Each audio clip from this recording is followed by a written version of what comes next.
से federal system में संघीय सरकार के स्वरूप में क्या होना चाहिए? इसे राज्य सरकार अपना टैक्स वसूले, केंद्र सरकार अपना टैक्स वसूले।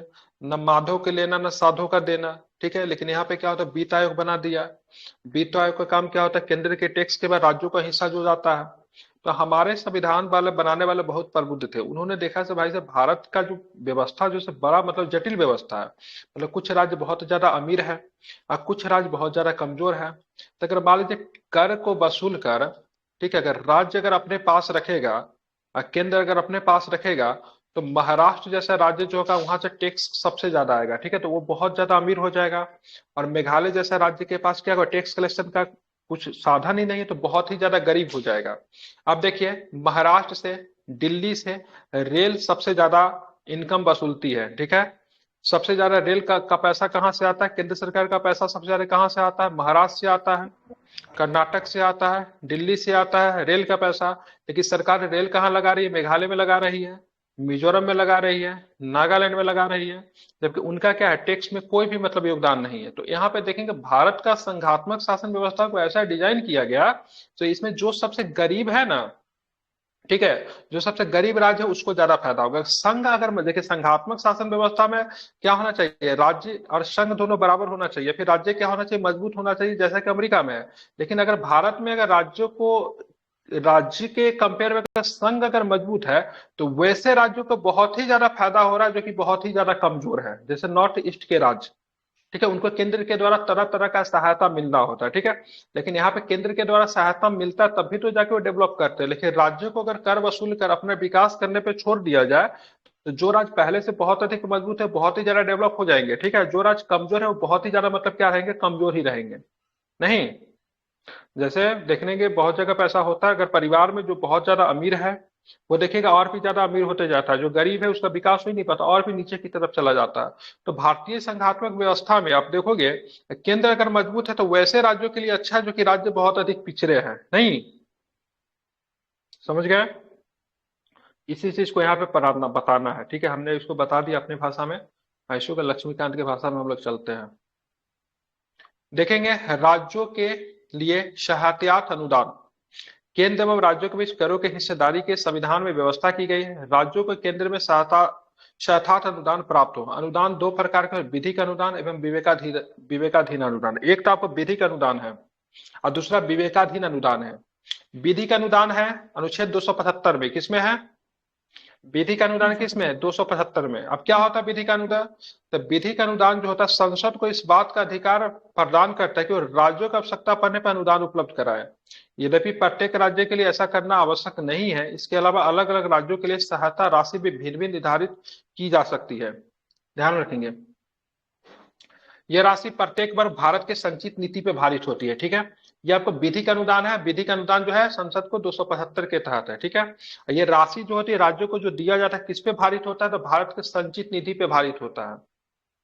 इस सामान्य प्रावधान के अतिरिक्त संविधान राज्यों के जनजातीय के उत्थान एवं कल्याण तथा अनुसूचित जनजाति बाहुल्य राज्य में प्राकृतिक विकास के लिए भी राज्यों को विशेष सहायता प्रदान करने की शक्ति संसद को देता है। ठीक है, ऐसे राज्यों में असम भी शामिल है। मान लीजिए वहां पे क्या है, जनजातीय का विकास करना है, तो भाई साहब राज्य गरीब है, जनजातीय क्षेत्रों का विकास करना है, रेलवे का विकास करना है, सड़क बनाना है, पुल पुलिया बनाना है, तो एक तरह का विशेष सहायता प्रदान करने की बात की गई है। और इसमें विशेष राज्य की दर्जा भी दिया गया नॉर्थन ईस्टर्न स्टेट को, तो इसके लिए थोड़ा सा उसको विधिक अनुदान के तहत ज्यादा पैसा मिल जाता है। ठीक है, अनुच्छेद 275 के अंतर्गत वर्णित यह अनुदान है कि सामान्य एवं विशेष वित्त आयोग की अनुशंसा पे दी जाती है। अनुच्छेद 275 की बात करेंगे तो राज्य का अनुदान जो दिया जाएगा, तो सामान्य एवं विशेष अनुदान जो भी दिया जाएगा किसके अनुशंसा पे देगा, वित्त आयोग की अनुशंसा पे ही मतलब दी जाएगी। ठीक है,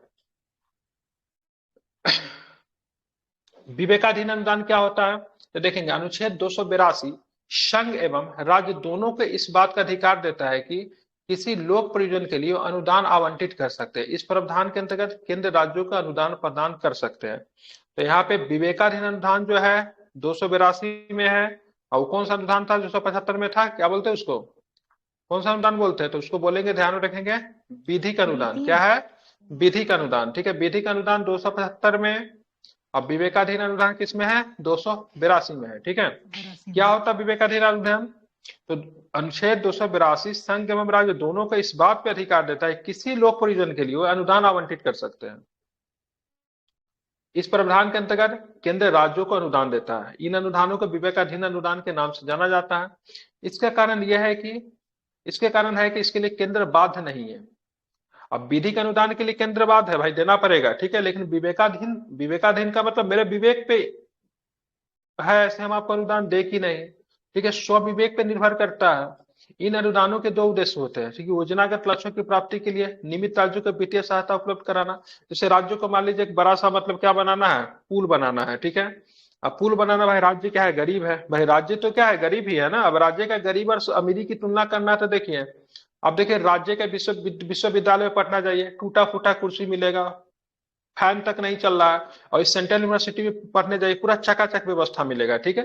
तो राज्य जो है हमारा परिवार का सदस्य तो है, लेकिन राज्य का विकास जो है उस स्तर का नहीं हुआ है, ठीक है।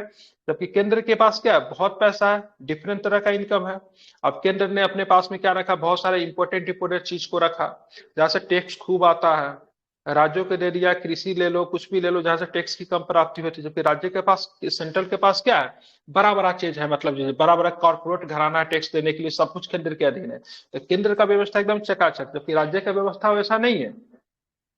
अब राज्य को कुछ डेवलप करना है तो भाई साहब उसको तो पैसा तो केंद्र के द्वारा सीमित दिया जाता है ना। मान लीजिए राज्य के पास, मान लीजिए केंद्र 100 करोड़ रुपया दी, चलो 100 करोड़ रुपया तुमको देते, ये तुम्हारा पैसा फिक्स है, ये विधिक अनुदान हुआ, ठीक है। वित्त आयोग ने तय किया, चलो असम को 100 करोड़ रुपया देंगे। तो असम क्या करेगा, अपना प्लान बनेगा, बजट वगैरह तैयार करेगा, 100 करोड़ रुपया में ही सोचेगा अपना साल भर निपटा दे, जो भी एक क्राइटेरिया होगा। लेकिन बीच में अगर कोई काम हो जाए, असम में मान लीजिए कोई पुल था, पुल अब टूट गया, आपदा हो गया, आपदा का कोई समय तो नहीं है, लेकिन ये पैसा तो मिला क्या, डेवलपिंग पे खर्च करने के लिए। अब बीच में कोई आपदा हो गया तब उसको एक्स्ट्रा पैसा चाहिए, तो एक्स्ट्रा पैसा के लिए केंद्र को बोलेगा कि भाई साहब को एक्स्ट्रा पैसा दीजिए, हमको काम है। तो केंद्र के विवेकाधीन के ऊपर डिपेंड करेगा, ठीक है, तो केंद्र दे कि नहीं दे। लेकिन ज्यादातर कंडीशन में केंद्र गार्जियन के भौतिक कार्य करता है, इसलिए दे देता है, चलो ठीक है हम तुमको देते हैं, काम करे। कभी कभी केंद्र पूछ के भी देता है, पैसा चाहिए, ठीक है, तो ममता बनर्जी होती है तो बोलती है नहीं चाहिए। और वही अगर मतलब क्या उड़ीसा वाले हो तो बोलते दे दीजिए, क्योंकि दोनों जगह पर भी हाल फिलहाल में क्या आया था, तूफान आया था, नहीं नहीं आया था तूफान, तो ममता बनर्जी ने केंद्र से मदद लेने से इनकार कर दिया। जबकि वहां पे कौन है, पटनायक साहब, नवीन पटनायक साहब, ठीक है, उन्होंने तुरंत केंद्र का मदद ले लिया, ठीक है। तो कभी कभी भी मोदी जी पूछ भी लेते हैं सहायता चाहिए कि ठीक है कर लोगे, ठीक है, तो बहुत सारा राज्य के पास क्या होता है, अपना भी फंड होता है, तो वो अपना निपटा लेता है। लेकिन ज्यादातर सिनारियों में केंद्र क्या होता है, जब भी आपदा वगैरह आ जाए तो उनको फंड वगैरह अलॉट करता है, तो विवेकाधीन अनुदान होते हैं, जो कि आर्टिकल 282 में है, ठीक है। इसके लिए राज्य दबाव नहीं बना सकता संयम को देवे कीजिए, ठीक है, ये पूर्णतः स्वविवेक के ऊपर निर्भर करता है, केंद्र को बाध्य नहीं किया जा सकता। जबकि इसके लिए केंद्र को क्या कर सकते हैं, इसके लिए केंद्र को क्या कहे, विधिक है, ये कानून है, ठीक है, इसके लिए केंद्र को क्या कर सकते हैं, बाध्य कर सकते हैं, ठीक है। उसके लिए केंद्र को बाध्य नहीं किया जा सकता है, ठीक है। उसके अलावा भी अन्य अनुदान होता है, ठीक है। अब अन्य अनुदान देखेंगे क्या क्या होता है। तो संविधान एक अन्य तरह के अनुदान की भी व्यवस्था करता है, किंतु ये अल्प अवधि के लिए होता है। इस प्रकार जूट एवं जूट उत्पाद असम, बिहार, उड़ीसा एवं पश्चिम बंगाल के लिए निर्यात शुल्क की जगह अनुदान का प्रावधान किया गया है। यह अनुदान संविधान प्रारंभ होने के 10 वर्ष की अवधि के लिए दिए गए थे। यह अनुदान भारत की संचित निधि पर भारित होते हैं तथा वित्त आयोग की अनुशंसा पर राज्यों को उपलब्ध कराया जाता है। विशेष परिस्थिति में किसी फसल वगैरह के लिए अनुदान दिया जाता है। असम को, बिहार को, उड़ीसा को, पश्चिम बंगाल को मिलता था जूट उत्पादन को बढ़ावा देने के लिए, ठीक है। ध्यान में रखेगा, ये अनुदान, अन्य अनुदान जो होता है किस पे भारित होगा, संचित निधि पे। ध्यान में रखेंगे, ठीक है, किस पे भारित होंगे, संचित निधि पे भारित होंगे, ठीक है, ध्यान में रखना है, ठीक है।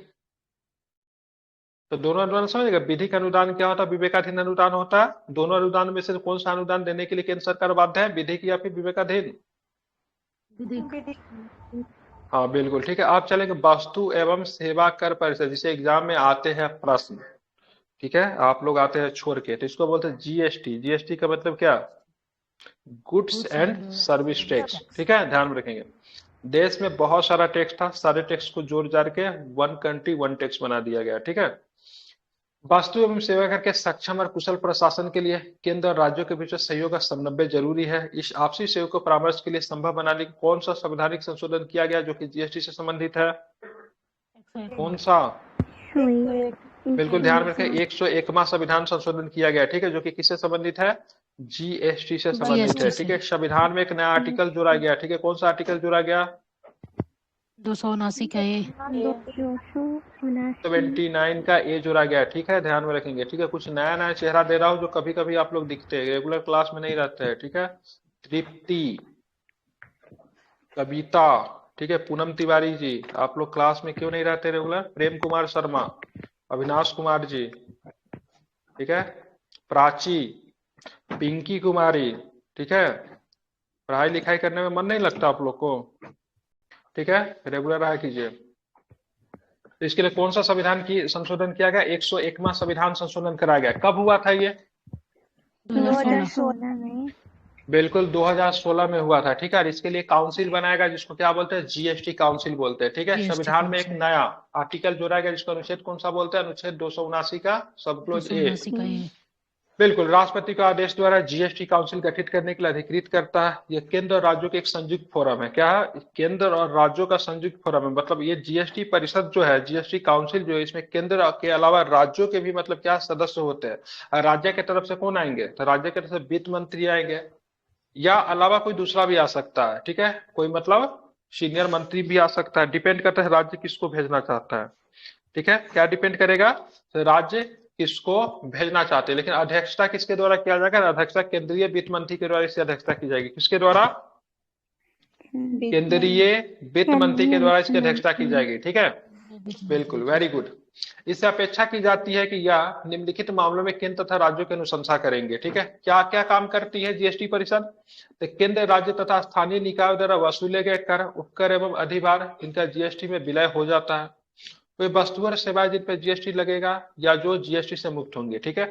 अब बहुत सारे वस्तुएं में सेवा है जो जीएसटी से मुक्त है, जिसपे जीएसटी लगेगा। जिस शराब को जीएसटी के अंतर्गत रखा गया है कि नहीं रखा गया है? नहीं नहीं रखा गया था, इसीलिए आप झारखंड में कोई शराब खरीदिए और कर्नाटक में शराब खरीदिए, उसके दाम में क्या मिलेगा? अंतर आपको मिलेगा, ठीक है। पेट्रोल पे जीएसटी नहीं है, तो इसलिए पेट्रोल को जीएसटी से बाहर रखा गया। इसलिए हर राज्य में पेट्रोल का कीमत क्या हो सकता है? अलग अलग हो सकता है। और जिसमें जीएसटी के अंतर्गत जिसको शामिल किया गया उसका कीमत मतलब हर राज्य में मतलब क्या होगा? तो हर राज्य में मतलब क्या होगा? जो समान नहीं होगा, ठीक है। आदर्श जीएसटी कानून, वसूली के सिद्धांत, अंतर राज्य वाणिज्य व्यापार में आपूर्तियों पे उगाहे गए जीएसटी के बंटवारे, और ये नीति जिसके आधार पर आपूर्ति के स्थान का प्रशासन होगा। कारोबार की शुरुआती सीमा जिसके नीचे जीएसटी की छूट होगी, मतलब कितना मतलब इनकम होना चाहिए जिसके नीचे जीएसटी छूट देगा। या फिर जीएसटी बैंड के साथ न्यूनतम नियत दरें कितनी होगी, मतलब कितना इनकम पे कितना जीएसटी लगाया जाएगा, सब यही तय करता है, ठीक है। किसी प्राकृतिक प्रकोप या आपदा के दौरान अतिरिक्त संसाधन जुटाने के लिए एक समय विशेष दर या दरें। अब मतलब मान लीजिए कोई प्राकृतिक आपदा आ गया, अब देखेंगे सल्तनत काल में क्या होता था, जब राजा के पास जब लगता था पैसा की कमी हो गया तो किसी किसी छत में 50% टैक्स लगा देते थे, नहीं। तो विशेष परिस्थिति में जब केंद्र को लगेगा सर हमको अतिरिक्त पैसा चाहिए, आपदा आ गया है, तो ऐसे कंडीशन में किसी भी कीमत पे जीएसटी बढ़ाया भी जा सकता है कुछ अल्प समय के लिए, ठीक है, ताकि थोड़ा सा रेवेन्यू मतलब क्या आ जाए, ज्यादा आ जाए। अब कैसे कंडीशन पे बढ़ाएगी जीएसटी? अब मेडिकल सुविधा पे तो, मेडिकल दवा पे तो जीएसटी नहीं ना बढ़ा सकती है बहुत ज्यादा। वैसे सुविधा पे बढ़ा सकती है, बोलेगी चलो होटल पे जीएसटी बढ़ा देते हैं, रेस्टोरेंट पे जो खाना पीना खाने जाते हैं उस पर जीएसटी बढ़ा देते हैं। तो लोगों का इससे शिकायत नहीं होगा, क्योंकि जो प्रीमियम होटल होते हैं, रेस्टोरेंट होते हैं, फ्लाइट का किराया होता है, कोई आम लोगों के लिए उससे ज्यादा इम्पैक्ट नहीं पड़ता है, ठीक है। तो कभी कभी देखिएगा उन पे सरकार जीएसटी बढ़ा देती है। हमारी सरकार क्या करे, साइकिल पे जीएसटी बढ़ा दे तो बड़ा दिक्कत है, क्योंकि आम लोगों का प्रयोग का सवाल है। लेकिन सरकार क्या करे, ठीक है, कार पे जीएसटी बढ़ा दे, मोटरसाइकिल जो होता है प्रीमियम क्वालिटी का उस पर जीएसटी बढ़ा दे। इसलिए देखिएगा गाड़ी वगैरह का कीमत देखिएगा बहुत ज्यादा बढ़ते रहता है, लेकिन साइकिल वगैरह या फिर छोटा सवारी होता है उसका किराया ज्यादा नहीं बढ़ता है, ठीक है। क्योंकि सरकार को जब लगता है उसको जीएसटी या फिर टैक्स का ज्यादा कलेक्शन होना चाहिए, तो वैसे चीजों पे कीमत बढ़ा देती है जिनसे आम लोगों का जुड़ाव बहुत ज्यादा। फ्लाइट का कीमत अगर बहुत ज्यादा बढ़ेगा आपको फर्क पड़ेगा क्या? नहीं फर्क पड़ेगा। लेकिन ट्रेन का किराया अगर ज्यादा बढ़ता है तो क्या होता है, पूरे देश में क्या होता है, हाहाकार हो जाता, नहीं हो जाता। सिलेंडर का कीमत अगर ज्यादा बढ़ता है, क्या रे, सभी लोग इम्पेक्ट करते हैं, क्योंकि सभी लोगों का जरूरत का चीज है, नहीं है कि नहीं है। लोग कोई रेस्टोरेंट में वही खाना की कीमत बढ़ जाए, नहीं इम्पेक्ट होता है, लोग समझ रहे हैं ना। तो किसी विशेष परिस्थिति में, आपदा के दौरान, प्रकोप के दौरान, जब उनको संसाधन जुटाने के लिए एक समय विशेष समय के लिए दरें को बढ़ा भी सकती है, ठीक है। अब आते हैं वित्त आयोग।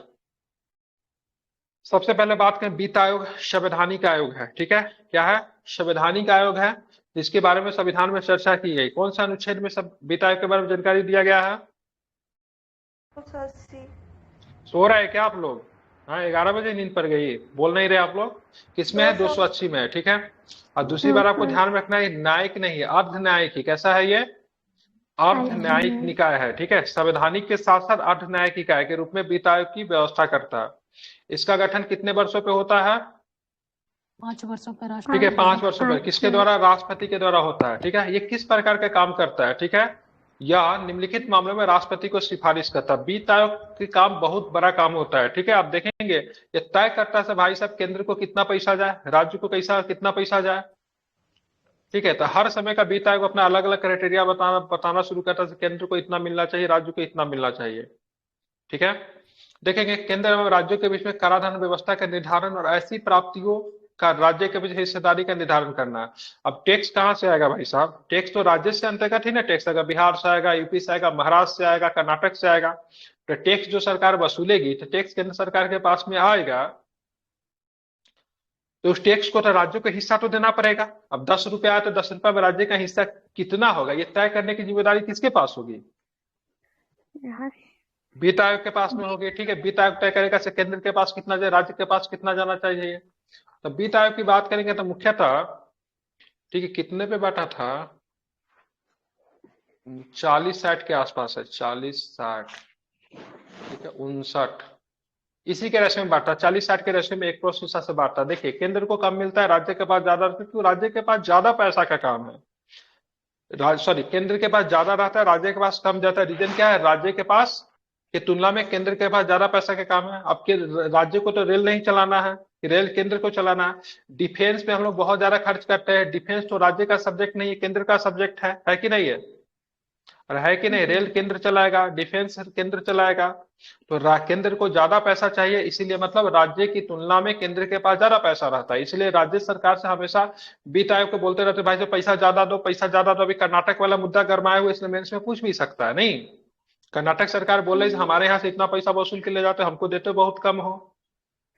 तो मुख्यतः कितना पैसा मिलेगा तो ध्यान में रखिएगा, मुख्यतः जनसंख्या के अनुपात के ध्यान में रखा जाता है, ठीक है। अब कर्नाटक ने क्या किया? कर्नाटक ने अपनी जनसंख्या को कम कर लिया, तो अच्छा काम किया। तो अच्छा काम करने के लिए उसको बधाई मिलना चाहिए, लेकिन केंद्र के द्वारा उसको पैसा कम मिल रहा है। उत्तर बिहार के राज्यों ने बिहार ने, उत्तर भारत के राज्य में बिहार ने, उत्तर प्रदेश जनसंख्या बढ़ाया, तो जनसंख्या बढ़ाया तो इनको ज्यादा टैक्स मिल रहा है। तो कर्नाटक सरकार का कहना है हमने अच्छा काम किया इसलिए हमारा पैसा कम कर दिए, ठीक है। जबकि उन लोगों ने जनसंख्या बढ़ाया, परिवार कल्याण के नियमों को नहीं माना, उनको ज्यादा पैसा मिला जाता। मतभेद हमेशा बना रहता था। एक यहाँ पे थे, यहाँ पे क्या नाम थे, करुणानिधि साहब थे, तमिलनाडु के मुख्यमंत्री। उसने बोला सर देखो 100 रुपया जाता है ना, 80 रुपया हमको चाहिए, ठीक है। तो उसे 80 रुपया तक मतलब उन्होंने मांग दिया। तो केंद्र के से हमेशा शिकायत मतलब राज्यों को होती है कि भाई साहब हमको क्या करो, पैसा मतलब अधिक बढ़ा के दो, ठीक है। जबकि राज्य सरकार जबकि संविधान के चीजों को देखे या फिर फेडरल सिस्टम को देखे तो केंद्र के पास ज्यादा खर्चा है, ठीक है। केंद्र को रेल चलाना है, केंद्र को डिफेंस देखना है, ठीक है। केंद्र को इसरो चलाना है, केंद्र को डीआरडीओ चलाना है। राज्य को क्या है? राज्य को ऐसा कुछ तो नहीं है, ठीक है। तो इसी तरह से वित्त आयोग जो होता है, अब कितना कर कितना जाएगा, कितना परसेंट केंद्र के पास रहेगा, कितना परसेंट राज्य के पास रहेगा, वित्त आयोग तय करती है। और हर साल फिक्स भी नहीं रखता। ये एक बार जो वित्त आयोग बन गया तो वही नियम आगे भी फॉलो होगा, ये भी कोई फिक्स नहीं रहता, बदलते रहेगा। वे सिद्धांत जिसके तहत राज्य केंद्र भारत की संचित निधि से आर्थिक अनुदान लेकर कार्य करता है। राज्य वित्त आयोग की संतुष्टि के आधार पर राज्य पंचायतों और नागरिकों के स्रोतों की पूर्ति के लिए राज्य संचित निधि को बढ़ाने के लिए किए जाने का उपाय है। आप देखेंगे यहाँ पे केंद्र के में तक वित्त आयोग है, राज्यों में भी वित्त आयोग है। राज्य का वित्त आयोग किसमें? 243 के इसमें है 243 के आई ओ में सर 243 के आई में, आई में 247 के आई में है, ठीक है। क्योंकि भाई साहब देखिए वहां पे नगर पालिका या फिर राज्य का मतलब वहां पे नगर निकाय जो है, लोकल निकाय, उनको भी फंड चाहिए चलाने के लिए, तो उसके लिए राज्य वित्त आयोग का गठन किया गया है, ठीक है। अब मान लीजिए किसी भी लोग को बोलेंगे चलो तुम स्वतंत्र हो कार्य करने के लिए, ठीक है। तो स्वतंत्र तो हो कार्य करने के लिए, स्वतंत्र कब हो? तो कार्य आप कुछ भी करेंगे, कुछ भी, आपका पैसा भी तो होना चाहिए ना, बिना पैसा का स्वतंत्रता किसी मतलब का नहीं है। ठीक है। तो यहाँ पे राज्य को जो यहाँ पे जो नगर निकाय वगैरह जो है उन लोग को स्वतंत्रता दी गई कार्य करने के लिए। तो कार्य करने की स्वतंत्रता लेके क्या करेगा, पैसा भी तो होना चाहिए, तो इसलिए वित्त आयोग भी बनाया गया है। चलो जो भी आवश्यकता होगी तुम्हारी आवश्यकता को ध्यान रखा जाएगा। राष्ट्रपति द्वारा वित्तीय मामलों के संबंध में सौंपा गया कोई अन्य कार्य वो भी मतलब वित्त आयोग करेगी। 1960 तक 1960 तक बोला आजादी के 10 वर्षों तक जूट के उत्पादन के लिए कुछ राज्यों के विशेष अनुदान दिए जाते थे। असम को मिलता था, बिहार को मिलता था, उड़ीसा में पश्चिम बंगाल के जूट एवं जूट उत्पादों के निर्यात शुल्क एवं प्रति वर्ष प्रदान किए जाने वाले अनुदान के संबंध में सरकार को सुझाव देता था। वित्त आयोग को देश के वित्तीय संघात्मक के संतुलन चक्र में परिकल्पित किया गया। अब देखिए हमारा संघात्मक व्यवस्था है जहाँ पे केंद्र राज्य संबंध होता है, तो केंद्र राज्य संबंध में वित्तीय शक्ति किसके अधीन आएगी, तो वित्त आयोग के अधीन आएगी। यद्यपि गैर संवैधानिक गैर विधायी निकाय योजना आयोग के उद्भव के उपरांत केंद्र राज्य संबंधों के संदर्भ में वित्त आयोग की भूमिका संकुचित हो गई है। अब थोड़ा थोड़ा काम जो है योजना आयोग भी देख लेता है, नहीं थोड़ा काम की बात करेंगे तो अभी नीति आयोग आ गया, नीति आयोग भी मतलब देख लेता है राज्यों के लिए। तो थोड़ा सा इनका व्यवहार की बात करेंगे, वित्त आयोग को पहले की तुलना में मतलब क्या गया, संकुचित हो गया। ठीक है। अब देखिए राज्यों के हितों के संरक्षण की बात करेंगे तो वित्तीय मामलों पर राज्यों के हितों का संरक्षण के लिए संविधान में व्यवस्था की गई है कि संसद सिर्फ राष्ट्रपति की सिफारिश पर निम्नलिखित विधेयकों को संसद में प्रस्तुत कर सकती है। अब कुछ विधायक ऐसे होते हैं जैसे धन विधेयक को प्रस्तुत करने के लिए किसकी स्वीकृति हमें पहले लेनी पड़ेगी, राष्ट्रपति की। राष्ट्रपति का। बिल्कुल। किसी प्रकार का नया कर लगाएंगे उसके लिए किसकी स्वीकृति लेनी पड़ेगी, राष्ट्रपति का। ठीक है। ऐसा विधायक जिसे राज्यों के हित हो और वो किसी कर या शुल्क पे अध्यारोपित हो, राज्य का हित जुड़ा हो या फिर उसका अहित जुड़ा हो, किसी रुपया पैसा संबंधित हो, किसी कर अध्यारोपित से हो, ऐसे विधेयक को पारित करने के लिए पहले हमको, ठीक है, प्रस्तुत करने के लिए, पारित नहीं प्रस्तुत करने के लिए राष्ट्रपति से स्वीकृति लेनी पड़ेगी। ऐसा विधेयक जो भारतीय आयकर को लागू करने के संबंधी प्रयोजनों हेतु प्रभाषित अभिव्यक्ति कृषि आय के अर्थ में परिवर्तन करे, उसको भी राष्ट्रपति से परमिशन लेना पड़ेगा प्रस्तुत करने के लिए। ऐसा विधेयक जो राज्यों में नियमित या वितरण की जाने वाली राशियों के नियम को प्रभावित करे, इसके लिए भी। ऐसा विधेयक जो राज्य का प्रयोजन हेतु किसी विशिष्ट कर या शुल्क पे अधिकार अध्यारोपित करे, इसको प्रस्तुत करने के लिए, मतलब राज्य के संबंधित में किसी भी नया कर को लगाएंगे या फिर नया कर को अध्यारोपित करेंगे या फिर कुछ भी करेंगे, कर में छेड़छाड़ करेंगे, तो ऐसे विधेयक को संसद में प्रस्तुत करने के लिए राष्ट्रपति के पूर्व सहमति के द्वारा ही प्रस्तुत हो सकता है। एक और भी विधेयक होता है, बहुत सारे मामलों में राष्ट्रपति की पूर्व स्वीकृति लेनी पड़े, जैसे ये तो वित्तीय विधेयक में तो नहीं आएगा, लेकिन सामान्य विधेयक में आता है, जैसे कि किसी राज्य का सीमा परिवर्तन करना है, नाम बदलना है, तो ये अधिकार संसद के पास में है, लेकिन विदाउट राष्ट्रपति के पूर्व सहमति सब सदन में प्रस्तुत नहीं कर सकते हैं। समझ रहे हैं ना? जी सर। और उसके लिए भी राज्यों से फिर सहमति भी लेता है राष्ट्रपति। हाँ, लेकिन वो मानने के लिए नहीं है। ठीक है, वो राष्ट्रपति के विवेक के अधीन पे प्रयोग करता है। ठीक है। कर या शुल्क जिसमें राज्य का हित हो, अभिव्यक्ति का अर्थ है कर या शुल्क। देखिएगा, कर या शुल्क जिसमें राज्य का हित हो, अभिव्यक्ति का अर्थ है, उसके कंडीशन में भी राष्ट्रपति से परमिशन लेना पड़ता है। कर या शुल्क जिसकी कुल प्राप्ति हो या पूर्ण का कोई भाग किसी राज्यों को सौंपा जाता है, या फिर शुल्क तथा कुल प्राप्तियों के संदर्भ में फिलहाल इस राशि को भारत की संचित निधि से प्रदान किया जाता है। भाई संचित निधि से प्रदान करने के लिए कोई राशि को संचित निधि से पैसा निकालोगे, संसद को ही अधिकार होता है, लेकिन उसके लिए परमिशन किससे लेना पड़ता है, राष्ट्रपति से। कुल प्राप्ति या अभिव्यक्ति का अर्थ है संग्रहण की लागत को घटाकर प्राप्त हुई कर या शुल्क प्राप्तियां। किसी क्षेत्र में कर या शुल्क की कुल प्राप्तियों का निर्धारण परमाणु भारत के नियंत्रक और महालेखा परीक्षक के द्वारा किया जाता है, यह भी इंपॉर्टेंट है। अब देख केंद्र एवं राज्यों द्वारा ऋण। अब देखें केंद्र एवं राज्यों के द्वारा ऋण क्या होता है। संविधान केंद्र एवं राज्यों के कर्ज लेने की शक्ति पर निम्नलिखित प्रावधान करता है। अब केंद्र भी कर्ज ले सकता है, राज्य भी कर्ज ले सकता है, राज्य केंद्र से कर्ज ले सकता है। केंद्र की बात करेंगे तो विधान में कभी कभी केंद्र की बात करें किसी वित्तीय संस्था से कर्ज ले सकता है, किसी बैंक से ले सकता है, या फिर आरबीआई से ले सकता है, फिर विदेशी कर्ज भी उठा सकता है। नहीं, राज्य अगर चाहे तो विदेशी कर्ज नहीं ले सकता है, ठीक है, लेकिन किसी विशेष परिस्थिति में केंद्र की सहमति से विदेशी कर्ज ले सकता है। ठीक है। जैसे विश्व बैंक चाहे बिहार सरकार को कर्ज देना, तो डायरेक्ट बिहार सरकार विश्व बैंक से कंसल्ट नहीं कर सकती है। विश्व बैंक से कर्ज अगर बिहार सरकार लेना चाहेगा, ठीक है, तो किसके परिस्थिति में? जैसे अभी कुछ दिन पहले महाराष्ट्र में मेट्रो कहीं पे बन रहा है, ठीक है, ध्यान में, यहाँ पे क्या बोला, बिहार में मेट्रो बन रहा है। तो बिहार में मेट्रो बन रहा है तो जापान ने कर दिया, तो जापान ने कर दिया 500 करोड़ रुपया, आई थिंक शायद जापान ने दिया है कि कुछ ऐसा ही कुछ है, 500 की जो भी है, जितना भी 25,000 करोड़ की 500 जो भी हो, 100 करोड़ 100 करोड़, 100 करोड़ तो सर बजट में था, ठीक है, जितना भी हो हटाइए, उसमें बिहार सरकार को ही मिला है वो पैसा। तो लेकिन बिहार सरकार डायरेक्ट जापान से पैसा नहीं ले लेगा, बिहार सरकार, भारत सरकार, जापान सरकार के बीच एमओयू साइन होगा, समझ रहे हैं ना? क्योंकि बात करेंगे एक्सटर्नल अफेयर संभालना सेंट्रल का विषय है, न कि स्टेट का विषय है, ठीक है। तो केंद्र या तो भारत में या इसके बाहर से भारत की संचित निधि की प्रतिभूति या गारंटी देकर ऋण ले सकती है। लेकिन दोनों ही मामलों में सीमा निर्धारण संसद के द्वारा किया जाएगा। संसद द्वारा इस संबंध में कोई कानून नहीं बनाया गया है, ठीक है, संसदीय विधि है, लेकिन किसी भी प्रकार का कानून नहीं बना है। केंद्र सरकार भारत में भी कर्ज ले सकती है और भारत के बाहर भी, मतलब क्या कर सकती है, कर्ज ले सकती है। इसी तरह राज्य सरकार भारत में,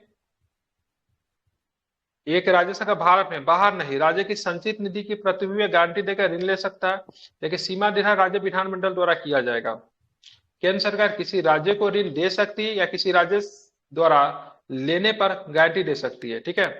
केंद्र सरकार किसी राज्य को ऋण भी दे सकती है। अब बिहार सरकार बोलेगा से हमको ठीक है, हम उत्तर प्रदेश से कर ले लेते हैं, तो उत्तर प्रदेश बोलेगा ठीक हम देंगे, मेरे पास पैसा है, लेकिन गारंटी कौन लेगा? तो बोलेगा चलो हम केंद्र सरकार से तुमको गारंटी दे देते हैं, ठीक है। तो केंद्र सरकार गारंटी देगी बिहार सरकार को, ताकि बिहार सरकार चाहे तो किसी राज्य से भी कर्ज ले सकती है, ठीक है, ध्यान में रखेंगे। ऋण के ऐसे प्रयोजन है तो आवश्यक धनराशि भारत की संचित निधि पे भारित होगी। अब मान लीजिए बिहार सरकार पैसा ले लिया उत्तर प्रदेश से, अब नहीं चुकाएगा, बिहार सरकार पैसा दे ही नहीं रहा, तो गारंटी कौन लिया? केंद्र सरकार गारंटी लिया, तो केंद्र सरकार को उत्तर प्रदेश को पैसा देना पड़ेगा ना। तो केंद्र सरकार पैसा कहां से देगा? तो वो संचित निधि से देगा। कहां से देगा? किस पे भारित होता है? संचित निधि पे भारी होता है, ठीक है। राज्य केंद्र की अनुमति के बिना ऋण नहीं ले सकता यदि केंद्र द्वारा दिए गए ऋण का कोई भाग बकाया हो या जिसके संबंध में केंद्र ने गारंटी दी हो, ठीक है। राज्य केंद्र की अनुमति के बिना ऋण नहीं ले सकता है यदि केंद्र द्वारा दी गई ऋण का कोई भाग बका, मान लीजिए एक बार पैसा लिया बिहार सरकार, भारत सरकार से पैसा ले लिया, अब पैसा चुका ही नहीं रहा पहले वाला पैसा, तो दोबारा पैसा नहीं मिलेगा उसको, ठीक है, ध्यान रखें। कोई भी भाग बकाया हो जिसके संबंध में केंद्र ने गारंटी दी हो, तो फिर मतलब वो पैसा दोबारा नहीं मिलेगा, हालांकि मिल जाता है, डिपेंड करता, कोई ऐसा नियम नहीं, संवैधानिक नियम नहीं है, संसदीय नियम इसके लिए तय होता है, ठीक है, ध्यान में रखेंगे। ये सारा जो है सुदैव केंद्र राज्यों के द्वारा ऋण किस प्रकार से लेते हैं, ये सारा जो है एक वित्तीय संबंध है, जो कि हमारा फेडरल कंस्ट्रक्शन का हिस्सा है। यही तो राजकोषीय घाटा में चला जाता है ना, राज्य का राजकोषीय घाटा में। हाँ बिल्कुल बिल्कुल बिल्कुल, ठीक है, मतलब जहाँ पे आपने खर्च ज्यादा कर दिया, आपका इनकम है ही नहीं, तो डिफिसिट तो होगा ही ना, वही राजकोषीय घाटा बन जाता है। अब बहुत सारे राज्य कंगाल हो गया इसके चक्कर में, पंजाब की स्थिति बहुत खराब है, ठीक है। अंतर सरकारी उन्मुक्ति अन्य संघीय संविधानों के समान भारतीय संविधान में पारस्परिक कराधान से उन्मुक्तियों के नियम है। इस संबंध में निम्न प्रावधान किए गए। केंद्र की परिसंपत्तियों के राज्य के कर से छूट है। केंद्र की सभी परिसंपत्तियों के राज्य या उसके विभिन्न निकाय तथा यथा नगर पालिकाओं, जिला बोर्ड, पंचायत इत्यादि को सभी प्रकार के करों से छूट प्राप्त है। यदि संसद को अधिकार है कि वह इस प्रतिबंध को समाप्त कर सकती है। संपत्ति शब्द से अभिप्राय भूमि, भवन, जल संपत्ति, शेयर, जमा इत्यादि उन सभी चीजों से इनका कोई मूल्य होता है। संपत्ति में चल एवं अचल दोनों प्रकार की संपत्तियां शामिल है। संपत्ति का उपयोग संप्रभु जैसे सशस्त्र सेनाएं, वाणिज्यिक प्रयोजनों के लिए किया जा सकता है। अब मान लीजिए राज्य का कोई केंद्र का कोई संपत्ति है, ठीक है, केंद्र का कोई संपत्ति है, राज्य उसका क्या चल संपत्ति, चल संपत्ति होता है। जैसे मान लीजिए बाइक है आपके पास, क्या है ये, ठीक है, चल हो गया। आपके पास सोना है, क्या है, चल संपत्ति, कभी भी उसको बेच सकते हैं। जमीन क्या होता है, चल संपत्ति है, एक जगह से दूसरी जगह नहीं ले जा सकते, कि नॉन मूवेबल होता है, ठीक है, ठीक है, समझे। चल संपत्ति में कैश आ जाता है, सोना आ जाता है, कभी भी बेच दीजिए, ठीक है, और उसको सेम कीमत पे आपको प्राइस मिल जाएगा। सर्कुलेट होता है, उसको चल संपत्ति कहते हैं, ठीक है। तो मानिए यहाँ पे ध्यान में रखना है, यहाँ पे बोला केंद्र की परिसंपत्तियों के राज्य के कर से छूट दिया गया है। अब मान लीजिए केंद्र के सभी परिसंपत्तियों को राज्य उसके विभिन्न निकायों, नगर पालिकाओं, जिला बोर्ड, पंचायत इत्यादि को सभी प्रकार के करों से छूट प्राप्त होती है। केंद्र का कोई संपत्ति, मान लीजिए केंद्र का भवन है, ठीक है, केंद्र का भवन है, मान लीजिए बिहार में कोई बड़ा सा केंद्र का भवन है, केंद्र सरकार के द्वारा बनाया गया है, उसमें राज्य सरकार चाहे कोई मतलब, राज्य सरकार मतलब चाहे मतलब कोई अच्छा काम करने, पब्लिक के हित में काम करे, ठीक है, कोई हॉस्पिटल ही बनाना चाहे तो वैसे कंडीशन के ऊपर किसी प्रकार का टैक्स नहीं लगता है, कि कुछ छूट दिया जाता है, ठीक है। और उसमें चल अचल संपत्ति दोनों शामिल हो, भूमि में भी हो सकता है, केंद्र का भूमि होता है ना बहुत, केंद्र सरकार का भवन भी हो सकता है, ठीक है, चल संपत्ति भी हो सकता है, मान लीजिए कोई मतलब क्या बोलते हैं उसे, केंद्रीय विश्वविद्यालय है, ठीक है, खाली पड़ा हुआ है, नहीं चल रहा, तो राज्य सरकार चाहे तो उसका प्रयोग कर सकती है। ऐसा नहीं से राज्य सरकार उसका प्रयोग करेगी तो उसका मतलब हर महीने मंथली मतलब केंद्र सरकार को पहुंचाएगा, से लीजिए इस महीना का रेंट का पैसा ये हुआ, नहीं, उसको छूट दिया जाएगा, ठीक है, ध्यान में रखेंगे। लेकिन ध्यान में रखना है संप्रभु, ठीक है, संपत्ति का उपयोग संप्रभु जैसे सशस्त्र सेना या वाणिज्यिक प्रयोजनों के लिए किया जा सकता है, ठीक है। तो ऐसा केंद्र के संबंध में भी होता है, राज्य के मतलब राज्य का संपत्ति में केंद्र भी उसका प्रयोग कर सकता है, और केंद्र की संपत्ति में राज्य भी कर सकता है, ध्यान में रखेंगे। अब आते हैं केंद्र द्वारा निर्मित निगमों या कंपनियों को राज्य कराधान या स्थानीय कराधान से उन्मुक्ति का प्राप्त नहीं है। केंद्र द्वारा निर्मित निगमों या कंपनियों को राज्य कराधान या फिर स्थानीय कराधान से उन्मुक्ति का प्रदान नहीं। इसका कारण यह है कि कंपनी या निगम एक पृथक विधिक अस्तित्व है, ठीक है। केंद्र सरकार द्वारा निर्मित निगमों या कंपनियों को राज्य कराधान या स्थानीय कराधान से उन्मुक्ति, मतलब केंद्र सरकार की कंपनी में NTPC national thermal power corporation है, ठीक है, राज्य में मतलब कहीं पे जाके क्या कर रही है, अपना थर्मल पावर खोले, तो राज्य की भूमि पे ऐसा ही काम नहीं कर सकती है, उसको पैसा देना पड़ेगा, केंद्र का कंपनी है, ठीक है, देना होगा जी सर। टैक्स देना पड़ेगा। लेकिन मान लीजिए मान लीजिए किसे भारत सरकार को अपना एक वायुसेना का मतलब वो बनाना है, वायुसेना का बेस कैंप बनाना है, तो राज्य सरकार को भूमि देना पड़ेगा, ठीक है, ध्यान में रखेंगे। ऐसा नहीं कि राज्य सरकार उसके लिए पर मंथली या फिर कुछ मतलब टैक्स चार्ज करेगी, ठीक है ना, समझ रहे, उसमें कुछ नहीं होगा, वो सशस्त्र सेना के लिए संप्रभु के लिए काम किया जा रहा है, ठीक है। तो ऐसा करने से राज्य सरकार किसी प्रकार का कर अध्यारोपित नहीं करेगी, ठीक है। लेकिन केंद्र सरकार द्वारा निर्मित निगम या कंपनी अगर चाहेगी ना राज्य में, तो स्थानीय या फिर राज्य के कराधान से उन्मुक्ति प्राप्त नहीं, उसको देना पड़ेगा, ठीक है। लेकिन आईओसीएल हो गया, बीपीसीएल हो गया, सेल हो गया, भेल हो गया, इस सबको टैक्स देना पड़ेगा राज्य सरकार को, ठीक है ना। अब आर्मी कैंप में बोलेगा सीआरपीएफ से हम टैक्स ले ले, तो संभव है कि हर जगह सीआरपीएफ होता है, एसएसबी कैंप होता है कि नहीं, राज्य में ही ना होता है, केंद्र का ही तो ये सब हिस्सा है ना, तो उनको मतलब टैक्स से पूरी तरीके से मुक्ति होती है। अब आते हैं राज्य की, हाँ, अगर उसका कुछ विशेष खर्चा वगैरह होगा तो भी केंद्र सरकार संभालेगा। राज्य की परिसंपत्तियों या आय को केंद्रीय कर से छूट होती है। राज्य की परिसंपत्तियों में आय को भी केंद्रीय कर से छूट मिलती है। संघ को तो मिल ही गया ना राज्य से, अब राज्य को भी मिलेगा, तो दोनों एक दूसरे से मतलब है। हमारे राज्य का संपत्ति अगर केंद्र में है तो राज्य भी उसका प्रयोग कर सकता है, केंद्र की संपत्ति राज्य में है, सॉरी, राज्य की संपत्ति अगर केंद्र में है तो केंद्र उसका प्रयोग कर सकता है, किसी भी प्रकार का कर नहीं देना पड़ेगा। केंद्र की संपत्ति अगर राज्य में तो राज्य भी उसका प्रयोग कर सकता है, उसको भी किसी प्रकार का कर नहीं देना पड़ेगा, ठीक है। देखिए डिपेंड करता है तो किस तरह का काम कर रहा है राज्य, ऐसा नहीं जो संपत्ति को खरीद के, ठीक है, राज्य अपने किसी कंपनी को दे, तो राज्य का अधीन भी तो कंपनी काम करती है ना, नहीं बोलते हैं बिहार सरकार का उपक्रम, बोला जाता है ना बिहार सरकार का उपक्रम। बैंक क्या लिखता है, भारत सरकार का उपक्रम लिखता है कि नहीं लिखता बैंक, मतलब बैंक ना तो प्राइवेट है ना तो सरकारी है, तो बैंक अगर किसी जगह पे खुलेगा, किसी बिल्डिंग में खुलेगा, तो बैंक ये थोड़ी ना कहेगा सब सेंट्रल का है तो भाई साहब हम कर नहीं देंगे, उसको कर तो देना पड़ेगा ना। लेकिन वही एसएसबी कैंप अगर खोल देंगे तो हर महीना रेंट देना पड़ेगा कि राज्य की भूमिका नहीं देना पड़ेगा। नहीं। तो राज्य की परिसंपत्तियां एवं आय को भी केंद्रीय कर से छूट प्राप्त होती है। यह आय संप्रभु कार्य वाणिज्यिक कार्यों से हो सकती है, किंतु यदि संसद अनुमति दे तो केंद्र वाणिज्यिक आय पर कर लगा सकता है। अब यहाँ पे वाणिज्यिक कार्य भी अगर केंद्र अगर राज्य में करेगी तो उनको छूट होता है, लेकिन अगर संसद अगर अनुमति दे तो राज्य के ऊपर ये कर लगाया जा सकता है, ठीक है।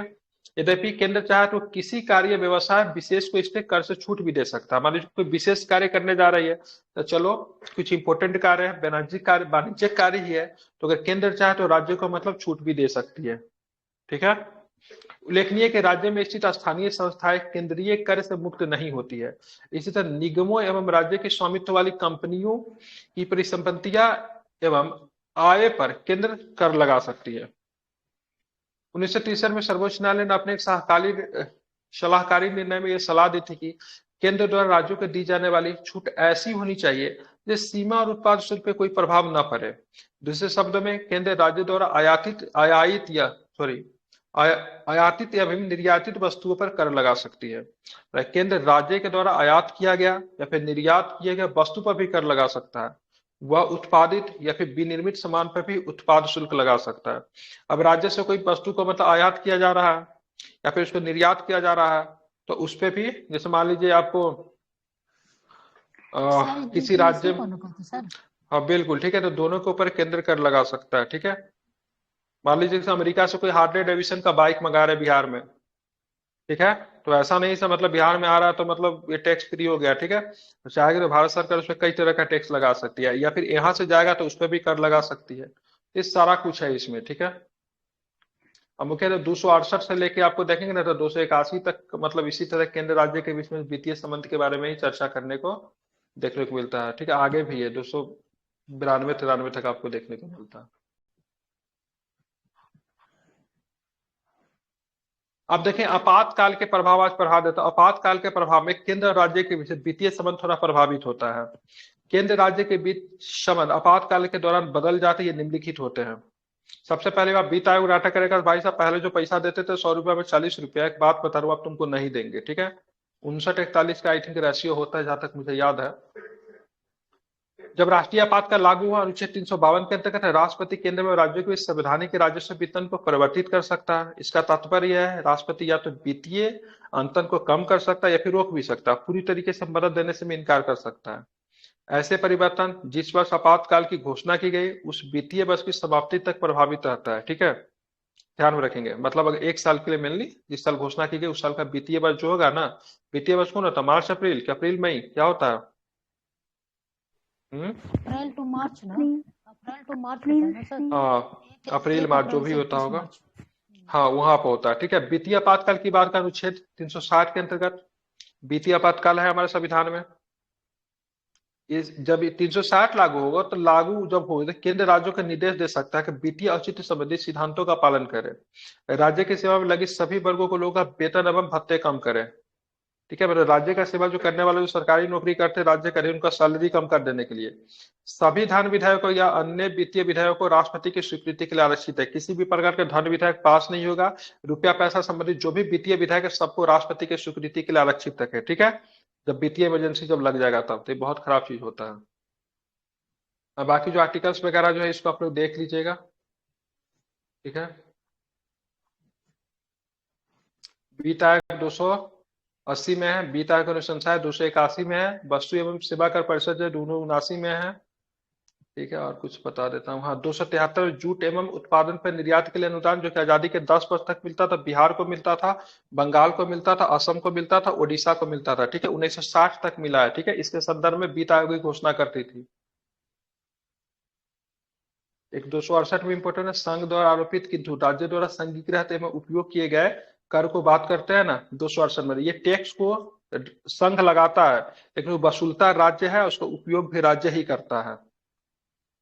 अब रीजन क्यों है, क्यों ऐसा रीजन है, से संघ लगा रहा है राज्य उसको वसूल रहा है, तो रीजन क्या है, सभी मान लीजिए कॉस्टोमेटिक का, देखिए कॉस्टोमेटिक का मतलब कोई कीमत है, जिस मान लीजिए कोई ऐसा सामान है जो कि सभी के लिए आम जरूरत है, तो अगर संघ अगर उस कर को लगा के बिहार में भी सेम लगाएगी, जैसे मान लीजिए कोई जैसे कॉस्टोमेटिक वगैरह का सामान होता है ना उसका कीमत ज्यादा नहीं बढ़ता, सब राज्य पे एक जैसा होता है। रीजन क्या है, कॉस्टोमेटिक एक ऐसा सामान है ना जिसको केंद्र टैक्स लगाती है लेकिन उसको वसूलती राज्य है और खर्च भी राज्य ही करती है। तो भाई साहब राज्य को ही लगाने तो राज्यों की वसूली तो केंद्र सरकार अब इसमें क्यों घुस रही है, नहीं घुसना चाहिए ना। लेकिन रीजन क्या है, अगर राज्य ही लगाएगी, अगर राज्य ही अगर वसूलेगी तो मान लीजिए किसी राज्य में लिपस्टिक का कीमत अगर 25 रुपया का है, ठीक है, तो किसी राज्य में उत्तर प्रदेश सरकार उसको 26 कर देगी। ठीक है, आप देखेंगे असम की सरकार उसको 30 कर देगी, कोई उसको 35 कर देगी। ठीक है, इसलिए राज्य केंद्र सरकार टैक्स लगा देती है सभी राज्यों को। देखो ये लिपस्टिक का कीमत है मेनली कॉस्मेटिक आइटम पे होता है, इसलिए मैं बता रहा हूँ। ठीक है, ये 25 रुपया है और केंद्र सरकार सभी राज्यों में 25 रुपया ही कीमत रखेगी। तो 25 रुपया कीमत रखेगी तो टैक्स वगैरह जो सभी राज्यों को बराबर बराबर वसूलना पड़ेगा, इसलिए प्रभावित नहीं होगा कीमत। ट्रांसपोर्ट टैक्स जो होता है तो फिर वो भी तो उस पे लगा देता है ना। बहुत सारा ऐसा टैक्स होता है जो कि केंद्र सरकार चाहती है से सभी देश में एक समान रहे, तो वैसे कर को मतलब केंद्र सरकार लगा देती है, लेकिन उसका कर राज्य सरकार का अधीन ही आएगा, राज्य सरकार ही वसूलेगा। कॉस्मेटिक वगैरह कर इसी के अधीन आता है, ताकि उसका कीमत क्या रहे, समान बना रहे। ठीक है। अब जैसे मेडिसिन वगैरह भी वही होता है सर, फार्मेसी में भी बिल्कुल कि बहुत अलग सारा अलग कर लगाते हैं। ठीक है। हाँ, 287 में देखेंगे बिजली पर करों से छूट है। ठीक है, देख लीजिएगा, कुछ कुछ इंपॉर्टेंट इसमें आर्टिकल्स है।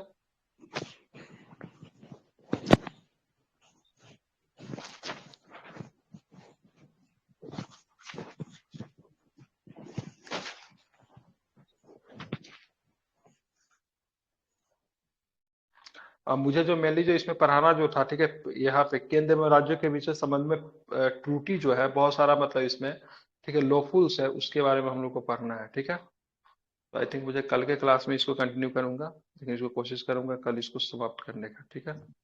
केंद्र राज्य के संबंधों में प्रवृत्तियां जो है, बहुत सारी त्रुटियां भी है, बहुत सारी चीज को मतलब दिक्कत भी है।